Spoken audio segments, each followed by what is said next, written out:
La risposta ad un minor sostegno da parte di Regione Veneto e soprattutto Comune di Venezia è mostrare alla città e ai turisti l'offerta culturale di dibattito civile che propone.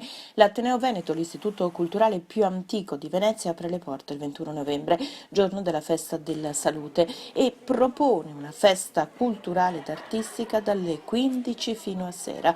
Un ricco programma di arte, musica, letteratura, teatro, poesia, scienza. Lunedì un open day, ma sarà soprattutto una festa culturale di un certo livello anche, mettendo assieme quelle che sono insomma, un po' le espressioni più alte di questa città. Certo, appunto, noi vogliamo dimostrare che siamo il relay, il punto di contatto tra il pubblico, forse non il grande pubblico, diciamo il pubblico qualificato, e un'offerta culturale che nella città è ancora viva. Noi abbiamo questa tradizione di essere appunto tramite tra questi due aspetti e vogliamo affermarlo lunedì prossimo. Un'iniziativa che lancia una proposta, quella di interagire a progetto con le istituzioni e eventuali partner privati. Un appello poi al sindaco di esserci, è uno dei soci tra l'altro. C'è infatti un paradosso, siete la seconda realtà dopo Ca' Foscari, privata, qui a Venezia, che organizza eventi.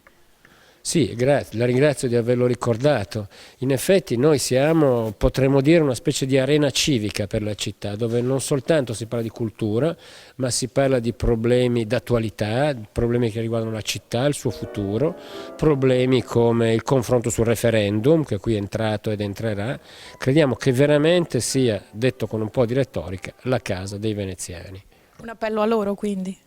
Certamente che vengano lunedì numerosi e non solo i veneziani, anche coloro che vengono dalla regione. Noi ci chiamiamo Ateneo Veneto, non a caso. E i partner privati eventuali che appello a lanciare?